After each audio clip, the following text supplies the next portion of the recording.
ሻሎም ሻሎም ሻሎም ናይ እግዚአብሔር ቤተሰብ ከመይ ሓዲርኩም ሰላም ጸጋ ምሕረት ናይ ክርስቶስ ምስ ኩልኩም እዩ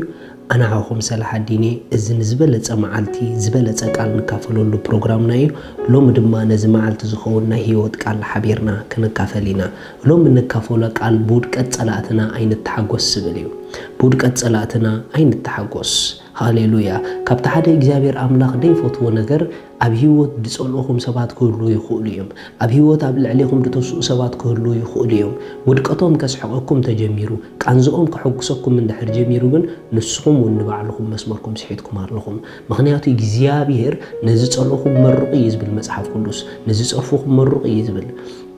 ጸላኢኻውን ተጠመየ ኣብ ለሓይ ይድብል መጽሓፍ ክዛረብ ከሎ ምሳሌ 24 ከምዚ ይብል ካብ 17 እግዚአብሔር ነዚ ርእዩ ከይጉሂ እሞ ኩርኡ ካብኡ ከይመልሲ ጸላኢኻ እንተወደቐ ኣይትተሓጎስ እንተጸደፈ ከዓ ልብኻ ደስ ኣይበሎ ሪኹም ጸላኢኻ እንተወደቐ ኣይትተሓጎስ እንተጸደፈ ድማ ልብኻ ብኡ ባሃይበሎ ንምንታይ እግዚአብሔር ነዚ ዓይነት ልብናትካ ርእዩ ከይጉሂ ንምንታይ ተዳኢልኩምኒ እግዚአብሔር አምላኽ ስለማንም ኣብ ልዕሊና ጸላኢ ክትስኡ ዝገብሮም ናቶም ውድቀት ልብና ክደሊ ኣይደልን እዩ ናይ ብሓቂ ጻድቃናት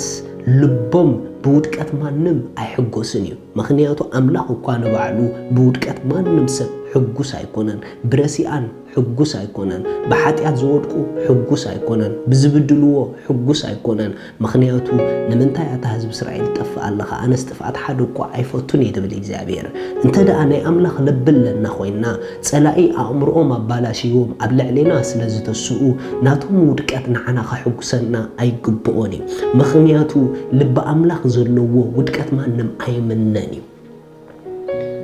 ተበዲልኩም ክትኮኑ ትኽእሉ ኢኹም ተጋጊዮም ኣብ ልዕሊኹም ክኾኑ ይኽእሉ እዮም ከምኡ ምዃኖም ግን ክትጸልእዎም ክገብረኩም ኣይግባአን እዩ ምክንያቱ ኣብ ክርስቶስ ዝነብሩ ንማንም ክጸልኡ ኣይፍቀዶምን እዩ ኣብ ክርስቶስ ዝነብሩ ኣብ ልዕሊ ማንም ክትስኡ ኣይፍቀዶምን እዩ ብሓፈሻ እቲ ቅልስ እውን ምስ ስጋን ደምን ኣይኮነን እዩ ዝብል መጽሓፍ ቅዱስ ገለገለ ኣሕዋት ድጸልእዎም ሰባት ክወድቁ እንድሕሪኦም ንሶም ዝዕወቱ ዘለዉ እዩ ዝመስሎም ሎማ ሓደ ነገር ክነግረኩም ጸላኢና ስለ ዝወደቐ ማለት ዲያብሎስ ዋና ጸላኢና በእምሮ ሰባት ግን ኣብ ልዕሊና ሰባት ከም ጸላእት ከተስኦም ይኽእል እዩ ኢቭንቶም ኣብ ልዕሊና ዝትስኡ እቶም ውድቀትና ዝደልዩ እሶም ብምውዳቆም ናትና ዓወት ኣይረኣይን እዩ ምክንያቱ ብናይ ማንም ውድቀት ዓወትና ክረአ ክንሓስብ ኣይግበአናን እዩ ኣብ ውድቀት ማንም ዓወትና የለን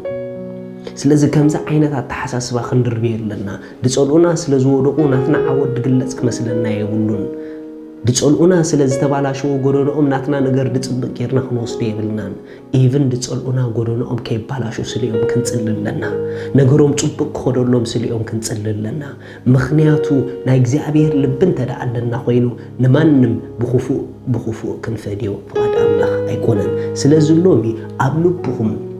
እንተደኣ ቶም ዝተስኡኹም ምስ ወደቁ ኣይበልና እንዶ ኢለኳይ እግዚአብሔር ዶ ምናምን ዶ ትብሉ እንተደኣ ኣለኹም ኮንኩም ፕሊዝ ተመለሱ እስኹም ንባዕልኹም ሎሚ ተመለሱ ክትሓዝኑ ክትድንግጹ ክትበኺሎም ኢዳ ኣድግበአኩም እምበር ብትዋዳዘ ኢሎም ኣይግበአኩምን እዩ መጽሓፍ ክዛረብ ከሎ ከምዚ ይብል ኣብ ምሳሌ ምዕራፍ 24 ጥቕሲ 29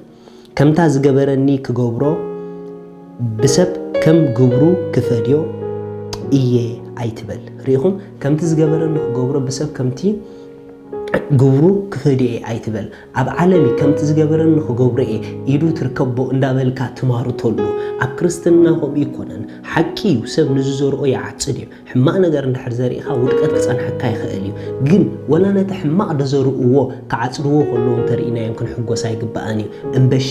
ኣብ ምዕጻድ ከይበጽሑ ክንስሑ ክምለሱ ነቲ ዓጺድ ኣብ ህይወቶም ከይበጽሐ ከሎ እሶም ቦትኦም ክሕዙ ክንጽልየሎም ዳ ኣይግባአና እምበር እቲ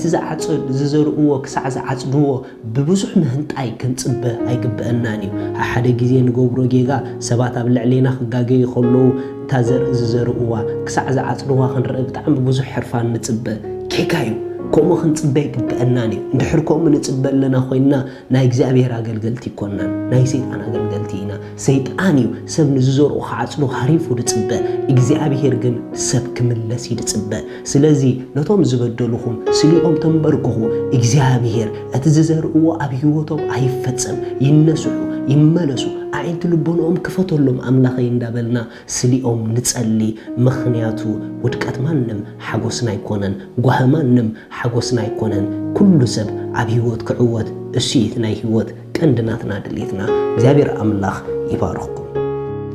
ስለዚህ ሎሚ ንጎይታና ኢየሱስ ክርስቶስ ኣብ ህይወትኩም ወሲንኩም ክትቀበልዎ እትደልዩ እታ ኣብኡ ዘላ ናይ ዘለዓለም ህይወት ክትቀበልዋ እትደልዩ እዛ ጸሎት እዚኣ ጸልዩ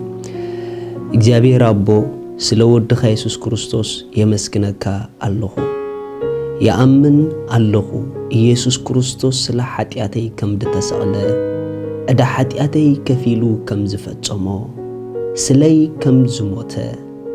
بسالسيت معالتي أملاخ كموتات كم زتنسو أبيمان أملاخ كم ستقمت يأمن الله إيسوس كريستوس ناي هيوتي غويتا إيو إيسوس كريستوس أملاخي مدحاني إيو كابزا ساعات نكريستوس بمقبالي حدش فترت ولود أملاخ كوين الله منفس قدوس بشم يسوس بأمنت ناوشت أي يقبلك الله آمين زي أتصلوا لتصلوهم بتحمقوا حقوسكم بزيب تحت زلو أدراشانا كونتاكت قورنا يخوم سدليكم حاجز كن لأخلكم هنا شالوم